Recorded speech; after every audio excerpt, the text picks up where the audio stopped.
Hello everyone, welcome back to the channel. और आज की इस वीडियो में हम लोग एक और नए जोन के जो कट ऑफ है उसको एनालाइज करने वाले हैं। और ये जो जोन रहने वाला है वो रहने वाला है आरआरबी चेन्नई। इसके पहले मैं आपको बता दूं कि आरआरबी प्रयागराज, आरआरबी गुवाहाटी और आरआरबी बिलासपुर, इन तीनों जोन का जो एक्सपेक्टेड कट ऑफ का एनालिसिस वीडियो है वो हमारे चैनल पे ऑलरेडी अवेलेबल है। तो अगर आप इन तीनों में से किसी जोन के अंदर आते हैं तो आप उस वीडियो को जरूर से चेकआउट कर लेना। इस वीडियो को स्टार्ट करने से पहले मैं आपको बता देता हूँ कि कमेंट सेक्शन के अंदर आपको पिन कमेंट में हमारा टेलीग्राम का जो लिंक है वो मिल जाएगा। आप उसको ज्वाइन कर सकते हो। आपको किसी भी तरीके की कोई दिक्कत आ रही है या फिर इन फ्यूचर आपको किसी तरीके की कोई हेल्प या सपोर्ट की जरूरत है तो आप हमारे चैनल टेलीग्राम चैनल को जरूर से ज्वाइन कर लेना। चलिए इस वीडियो को स्टार्ट कर लेते हैं। जैसा मैंने बताया आरआरबी चेन्नई को कवर करने वाले हम इस वीडियो के अंदर। तो चलिए एक एक करके हम सारे के सारे जो कैटेगरीज है इसके ऊपर बात कर लेते हैं। सबसे पहले अगर हम लोग बात करें यहाँ पे टोटल वैकेंसीज की, तो आप सभी जानते हैं 76 टोटल वैकेंसीज थे, जिसमें अनरिजर्व कैटेगरी के लिए 48, ओबीसी के लिए 7 और SC and ST combined 14 seats देखने के लिए मिले थे। अब इसके अंदर अगर हम लोग बात करेंगे टीचिंग पोस्ट की तो 49 सीट्स थी, जो कि as compare to Guwahati, Bilaspur काफ़ी कम थी। लेकिन अगर हम लोग बात करें नॉन टीचिंग की, वो भी ठीक ठाक यहाँ पे देखने के लिए मिल गया है। नॉन टीचिंग के जो पोस्ट हैं वो आरआरबी चेन्नई में अच्छे खासे हमें देखने के लिए मिले हैं। इसमें भी स्पेशली 27 में से अगर आप देखोगे तो 12 जो पोस्ट थी वो पब्लिक प्रोसिक्यूटर की थी। तो पब्लिक प्रोसिक्यूटर के लिए एक अच्छी खासी वैकेंसी देखने के लिए मिली थी।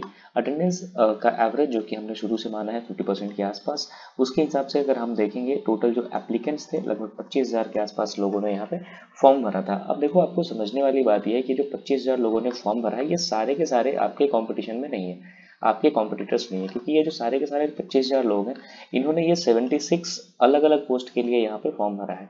तो अब धीरे धीरे करके हम लोग ब्रेक डाउन करेंगे कैटेगरी वाइज कि कितने लोगों ने फॉर्म फिल किया होगा। चलिए सबसे पहले हम लोग देख लेते हैं। अगर टीचिंग पोस्ट को अगर हम लोग ब्रेक डाउन करें तो पीआरटी के अंदर आप देखोगे तो 12+1 मैंने इसलिए लिखा है क्योंकि 12 जो सीट्स हैं वो तो नॉर्मल सीट्स थी। बस एक जो है यहाँ पे तमिल के लिए सीट है, तो इसलिए मैंने यहाँ पे 12+1 लिखा है। 13 सीट टोटल यहाँ पे हमें टीजीटी के लिए देखने मिला था। ओके सॉरी, माफ़ी चाहूँगा यहाँ पे ये जो सीट्स है ये पीआरटी के लिए है। पीआरटी के लिए टोटल 12 सीट है। मैं आपको एक बार वापस से रिपीट कर दे रहा हूँ। और ये पीजीटी के सॉरी पीआरटी के लिए जो है ये 12 और +1 यानी एक ये तमिल की सीट और 12 नॉर्मल सीट हमें देखने के लिए मिली थी। टीजीटी के लिए टोटल 29 सीट्स थी। और पीजीटी के लिए अगर बात करें तो टोटल यहाँ पे सिर्फ 2 ही सब्जेक्ट के लिए एक एक वैकेंसीज थी। और इसी वजह से नंबर ऑफ एप्लीकेंट जो है उसको गेस कर पाना या फिर किसी तरीके से वो पता कर पाना हमारे लिए थोड़ा मुश्किल था, क्योंकि जो नंबर ऑफ वैकेंसीज है ऑलरेडी इतनी कम है कि इसकी कोई गारंटी नहीं कि इतने लोगों ने फॉर्म फिल किया होगा। चलिए हम लोग पीआरटी और टीजीटी को हम लोग स्पेशली इस वीडियो के अंदर थोड़ा डिटेल में समझने की कोशिश करेंगे कि उसके जो कट ऑफ है वो कहाँ तक जा सकते हैं। पीआरटी के कंपटीशन को अगर हम लोग और डिटेल में ब्रेक डाउन करें तो हम जानते हैं कि 12+1 यानी टोटल 13 सीट्स हैं, जिसके अगेंस्ट लगभग 4,000 से 4500 के आसपास फॉर्म जो है हमें देखने के लिए मिले। अटेंडेंस अगर 50% भी मानते हैं तो 2,000 के आसपास लोगों ने पेपर को अटेम्प्ट किया होगा। अब इसमें भी 20% लोग मैं वैसे मान लेता हूँ जो कि यहाँ पे बीएड के लिए रहे होंगे, जिन्होंने बीएड किया है बट उन्होंने पीआरटी के लिए फॉर्म फिल किया होगा। और अल्टीमेटली आप जानते हैं क्योंकि सुप्रीम कोर्ट के ऑर्डर्स थे तो जो बीएड कैंडिडेट्स हैं उनको पीआरटी में अलाउ नहीं किया जाएगा। तो ऐसे स्टूडेंट्स में अगर 500 स्टूडेंट्स इनको भी हटा देता हूँ तो जो फाइनल आपका कंपटीशन है वो मैक्स टू मैक्स 12 से 1500 लोगों के बीच में देखने के लिए मिलेगा पीआरटी के लिए। और इसके अगेंस्ट अब देखोगे तो अगर 3 गुना लोगों को बुलाया जाता है, जो कि जनरली बुलाया जाएगा 2.5 से 3 गुना, उसमें टोटल 72 कैंडिडेट्स को बुलाने के चांसेस रहने वाले हैं। अब कट ऑफ की अगर फाइनल हम लोग बात करें तो पीआरटी के लिए क्या जा सकता है, तो आप देखोगे ये जो डेटा है मैं आपको हर एक वीडियो में आपको दिखाता आ रहा हूँ। अगर आपको ये समझना है कि ये जो डेटा है मैंने कहाँ से निकाला है तो इसके पहले मैंने एक डिटेल वीडियो बनाया है कट ऑफ से रिलेटेड, जिसको मैंने पूरी तरीके से 10 या 12 मिनट का वीडियो होगा। अगर आप देख लोगे तो आप उसको समझ जाओगे कि ये जो डेटा है मैंने कहाँ से निकाला है, और इसी बेसिस पे हम कट ऑफ बनाने को देखेंगे। तो आप देख सकते हो टोटल 39 के आसपास सीट्स हैं, क्योंकि यहाँ पे 12 जो है नॉर्मल सीट्स हैं और एक जो है वो आपका तमिल के लिए सीट है। तो लगभग 35 से 40 के बीच में कैंडिडेट्स को बुलाया जाएगा। इसके अगेंस्ट अगर आप देखोगे तो कट ऑफ जो है वो 73 से 74 मार्क्स बन सकते हैं। देखो यहाँ पे क्योंकि नंबर ऑफ वैकेंसी जो है अच्छी खासी है तो इसीलिए अगर आप देखोगे तो कट ऑफ आपको एक मिड लेवल पे ही देखने के लिए मिलेगा, 75 के नीचे नीचे ही देखने के लिए मिलेगा। ऐसे में अगर आपका 76 77 के आसपास कट ऑफ जो है वो अगर आपका स्कोर बन रहा है तो आप अपने आप को सेफ मान सकते हो।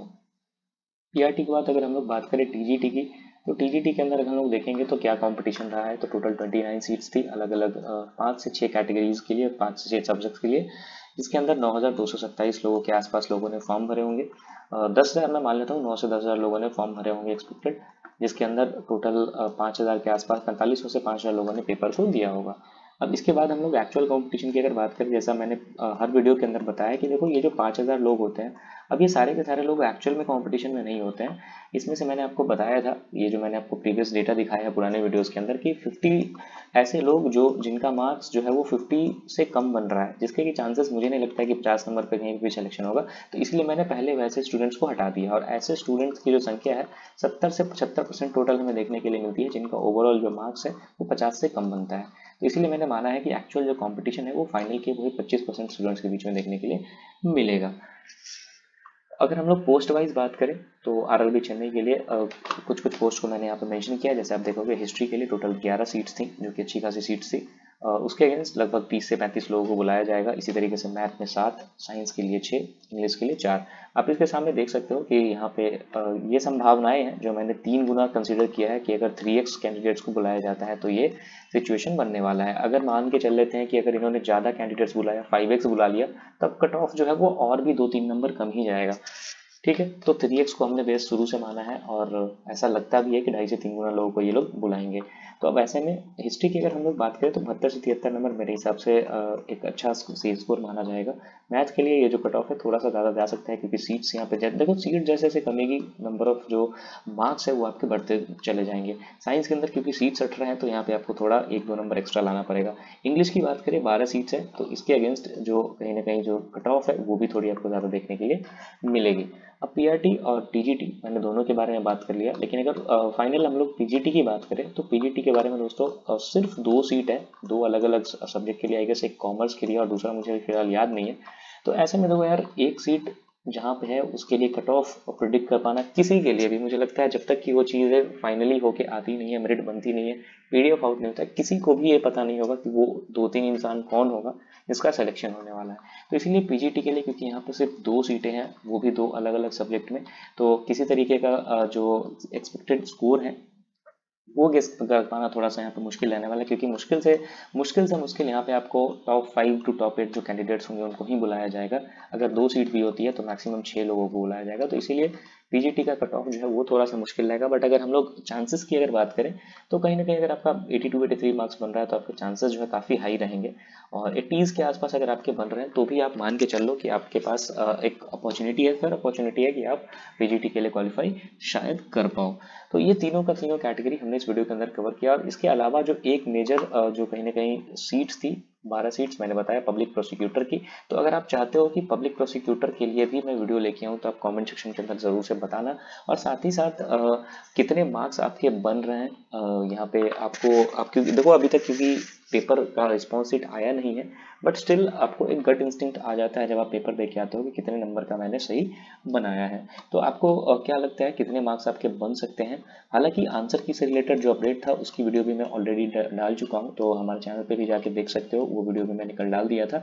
और साथ ही साथ अगर आपका कोई डाउट है, कोई क्वेरी है, तो क्वेश्चन हमसे जरूर पूछ सकते हो कमेंट सेक्शन के अंदर। हर एक जो कमेंट है उसको मैं रिप्लाई करने का ट्राई करूंगा। साथ ही साथ इसके अलावा आप कौन से जोन पे चाहते हो कि नेक्स्ट वीडियो हम लेके आएँ, तो आप उस जोन का नाम भी कमेंट सेक्शन में लिख सकते हो। फिलहाल अगर आपको वीडियो पसंद आया तो चैनल को जरूर से सब्सक्राइब करके अपने दोस्तों के साथ शेयर कर देना। मिलते हैं अगले वीडियो में, तब तक के लिए साइनिंग ऑफ।